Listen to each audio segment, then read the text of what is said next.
파란 리본 TV 이병준입니다. 다 큰 자녀 싸가지 코칭 코너이고요. 오늘은 62번째 내 아이를 스타로 만들려면 스타를 만드는 5가지 교육의 차원, 5가지 영역에 대해서 말씀을 드리겠습니다. 내 자녀가 스타가 된다. 내 자녀가 유명인이 된다. 내 자녀가 누구나 알아보는 그런 사람이 된다. 어떤 분야에서 탁월한 능력을 발휘한다.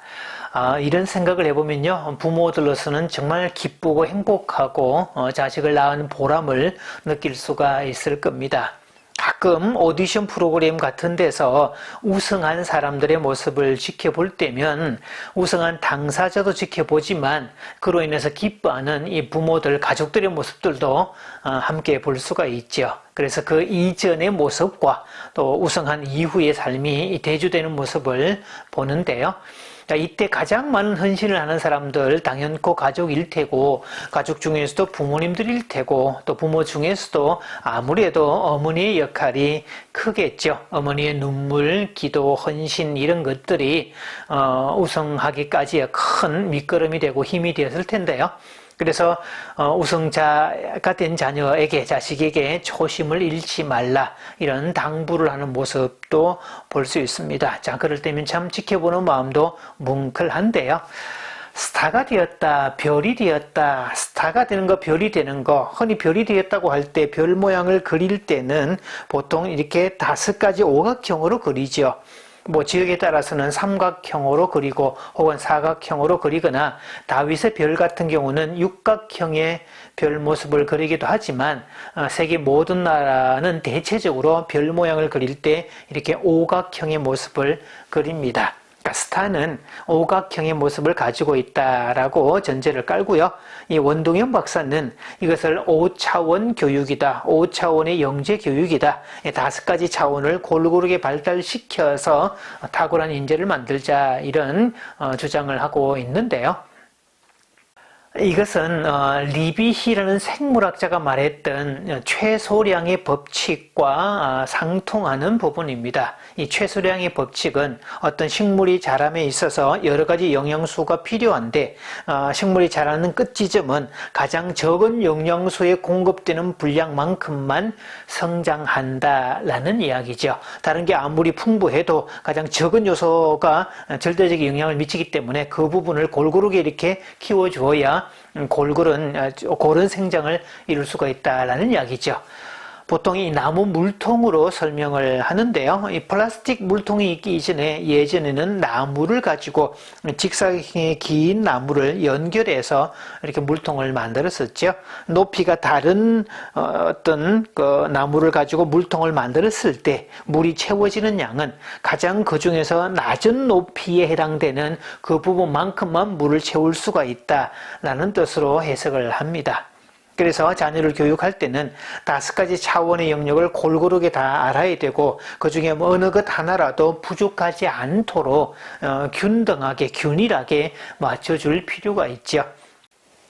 그렇다면 이 5가지 영역은 무엇일까요? 자, 첫째는 지력입니다. 인지력, 탁월한 두뇌의 소유자를 말합니다. 굳이 긴 설명이 필요 없는 영역이죠. 타고난 두뇌도 있겠고 뒤에 발달시킨 두뇌도 있을 겁니다. 탁월한 인재 한 사람이 가지는 그 영향력은 정말 많은 사람을 대체하고 그 효과가 크다는 걸 볼 수 있죠. 그래서 기업들에서는 탁월한 두뇌를 영입하려는 일명 헤드 헌팅이 아주 치열하게 일어나기도 합니다. 지식과 지혜를 가지는 영역을 말하고 있고, 또 지식이 바탕이 될 때 지혜가 더더욱 빛을 발할 수 있는 그 영역을 말할 수 있겠죠. 자, 2번째는요, 심력입니다. 심력, 마음의 힘. 어떤 스트레스 상황일 때 그것을 잘 견뎌내고 참아내고 극복해낼 수 있는 힘이고, 그래서 위기를 기회로 만들 수 있는 힘을 말하고 있죠. 심리학 쪽에서는 회복 탄력성이라는 용어가 심력에 해당되는 그런 용어일 겁니다. 자, 셋째는요, 체력입니다. 체력도 굳이 설명이 필요한 부분들은 아니죠. 무슨 일을 하든 체력은 기본 중에 기본입니다. 요즘 자녀들은 체격은 좋아졌는데 체력은 상대적으로 너무 약해져 있는 것을 봅니다. 그래서 체력을 키우려면 운동을 계속 해야 되고 음식 조절도 해야 될 필요가 있죠. 요즘에 너무 잘 먹고 달게 먹고 편하게 먹고 이런 것들, 그래서 패스트푸드라든지 육식 위주의 식단 같은 것들이 도리어 건강에 위협이 되는 그런 경우도 많습니다. 그래서 체력을 키우려면 식단 관리도 잘 해야 되고 운동을 병행을 해서 튼튼한 몸을 가질 수 있도록 만들어 줘야 되겠죠. 자, 네 번째는요. 자기 관리 능력입니다. 가정교육이 필요한 이유가 여기에서 아주 부각되는데요. 심리학에서 말하는 이 자기 조절 능력, 자기 통제력, 이것이 여기에 해당될 겁니다. 부정적인 감정, 분노, 억울함, 짜증, 기타 등등 이런 감정을 참고 견뎌내는 능력도 있고요. 그 다음에 욕망, 하고 싶은 거를 유보하거나 혹은 그만둘 수 있는 그런 능력들, 이런 것들이 성숙과 직결됩니다. 자기 통제력이 뛰어난 사람들일수록 인격적으로 내적으로 성숙되어 있다라고 보시면 되겠고요. 최근에 부쩍 사용되고 있는 충동 조절 장애는 자기 조절 능력이 생성되지 않아서 생기는 현상으로 보시면 되겠습니다. 자, 다섯 번째는요, 인간관계 능력, 대인관계 능력이라고 할 수 있죠. 미래 사회로 가면 갈수록 계속 부각되는 중요한 능력이 될 겁니다. AI로 대변되고 첨단 문명의 시대가 계속 올 거겠지만 상대적으로 사람과의 관계가 약화되고 그래서 관계를 잘 맺고 인간 친화적인 사람이 리드가 된다. 이렇게 계속 미래학자들은 말을 하고 있는데요.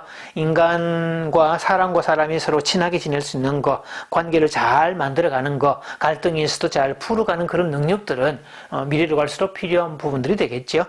그러려면 이타적 존재로 살아야 되고 공감 능력을 가져야 한다는 겁니다.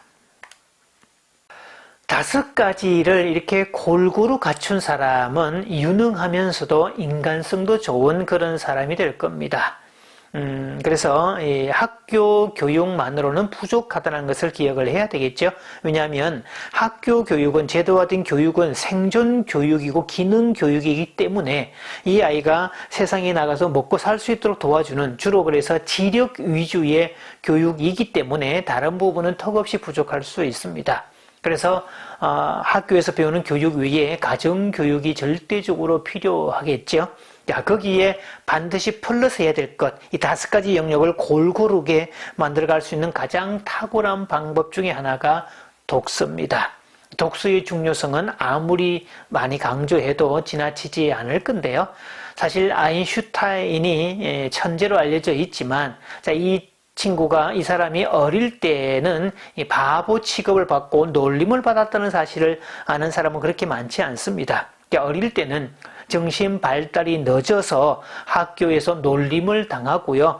부모님이 학교에 호출되는 일도 들어 있었다 그러는데, 근데 놀란 사실은 이 아인슈타인은 15살 때 이미 뉴턴이나 스피노자, 데카르트 등등 이 과학자들과 철학자들의 책을 독파하고 있었다는 거죠.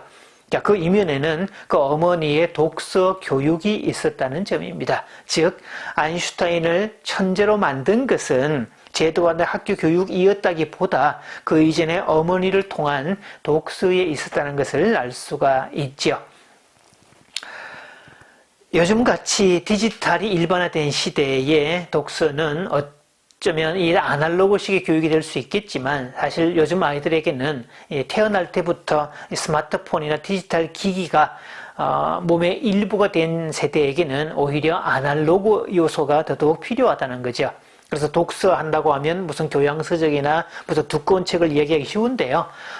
심지어는 중고생이 되었다 할지라도, 대학생이 되었다 할지라도 유아용 작은 얇고 글자가 많지 않은 그림으로 된 책부터 시작하시는 것도 좋고, 만화책으로 시작하는 것도 괜찮습니다. 책은 책이기 때문에, 자, 그러면서 점점 더 향상돼 나가기 때문에 어쨌든 책을 가까이 하고 만들어가는 것은 중요하다. 오늘 다섯 가지 유형, 즉 내 자녀를 스타로 만들려면 가장 중요한 것은 독서가 바탕이 되어야 된다라는 이야기를 말씀드렸습니다. 그래서 오늘부터라도 만화책부터라도 유아용 그림책 부터라도 독서를 시키는 부모가 되기를 바랍니다.